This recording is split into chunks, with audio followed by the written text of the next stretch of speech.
రాష్ట్రపతికి కాలపరిమితులు నిర్దేశించొచ్చా? ఆ అధికారం సుప్రీంకోర్టుకు ఉందా? గవర్నర్ అధికారాలను ఇంద్రజిచ్చా?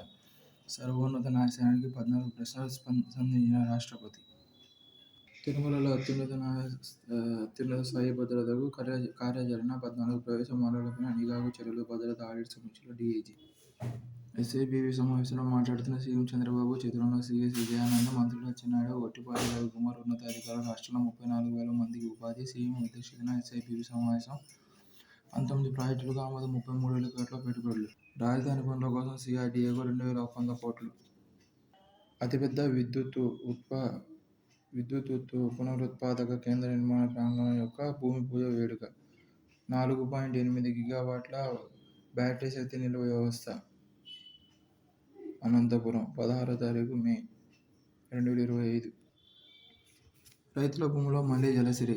బోర్లు తవ్వి రాయితీపై సౌర పంపు సెట్లు. కేంద్ర పథకం కోసంతో అనుసంధానం. ఎన్టీఆర్ జలసిరి పథకంపై త్వరలో మార్గదర్శకాలు.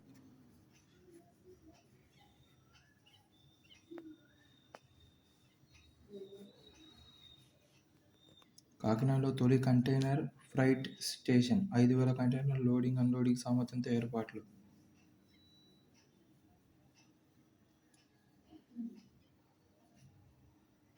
ప్రమాదంలో ప్రాజెక్టులు.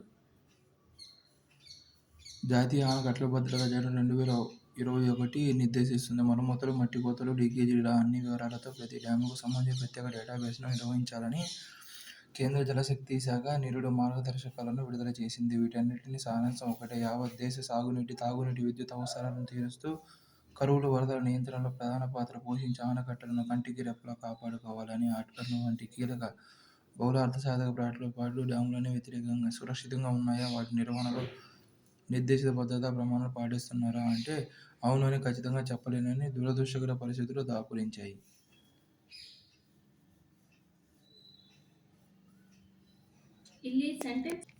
స్వదేశీ ఆయుధాలతో అజేయ శక్తి. ఆయుధాల 40% విదేశాల నుంచి దిగుమతి చేసుకోవాల్సి వస్తుంది. 2020-24 మధ్య దేశీయ ఆయుధ దిగుమతుల్లో 36% రష్యా నుంచి, 33% ఫ్రాన్స్, 18% ఇజ్రాయెల్, మరో 13% ఇతర దేశాల నుంచి వచ్చాయి. 2013-14 2.53 లక్షల కోట్లుగా ఉన్న రక్షణ బడ్జెట్ 2025-26లో 6.8 లక్షల కోట్లుగా పెరిగిన ఈ ఏడాది ఆయుధాల సేకరణకు కేటాయించింది 1.7 లక్షల కోట్లు.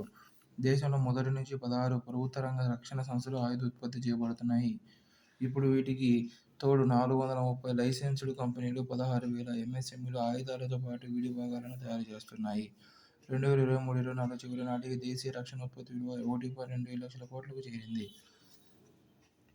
2.09 లక్షల కోట్ల విలువైన 193 రక్షణ కాంట్రాక్టులను ఇచ్చారు. కొత్త రక్షణ ప్రాజెక్టుల్లో అత్యధికం ఉత్తరప్రదేశ్, తమిళనాడు ఖాతాలకు కేటాయించారు. గుజరాత్లోని వడోదరలో టాటా గ్రూపు రక్షణ పరిశ్రమలను ఏర్పాటు చేసింది. కానీ దేశీయ అవసరాల్లో ఇదంతా సముద్రంలో నీటి బొట్టంత.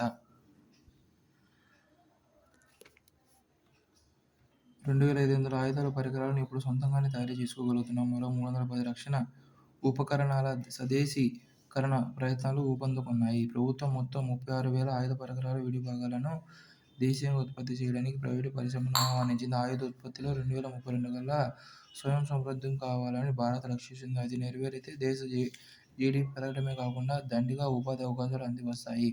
కానీ దేశ ఆర్థికంలో రక్షణ పరిశ్రమల వాటా ఇప్పటికీ తక్కువగానే ఉంటుంది. కొన్ని రకాల ఆయుధ తయారీలో 74% విదేశీ ప్రత్యక్ష పెట్టుబడులను కేంద్రం ఆమోదిస్తుంది.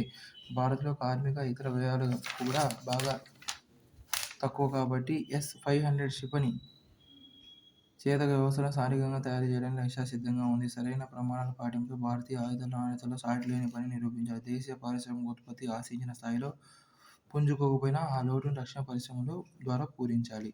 అమెరికన్ భౌతిక శాస్త్రవేత్త థియోడర్ మైమన్ 1960 మే 16న తొలిసారిగా లేజర్ ద్వారా కాంతి పుంజాన్ని ఆవిష్కరించారు. ఇది భౌతిక శాస్త్ర సాంకేతిక రంగాల పురోగతికి, మానవ జీవితంలో విప్లవాత్మక మార్పులకు దీపదారి అయింది. వైద్య, రోగ నిర్ధారణ సాంకేతిక ఆవిష్కరణకు దోహదపడింది. అందుకే ఏటా అదే తేదీన అంతర్జాతీయ కాంతి దినోత్సవం నిర్వహిస్తున్నారు.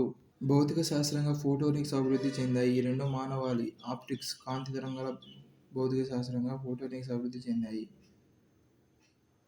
పాకిస్థాన్ అణు కేంద్రాల నుంచి రేడియేషన్ విడుదల కాలేదు. IAEA స్పష్టీకరణ.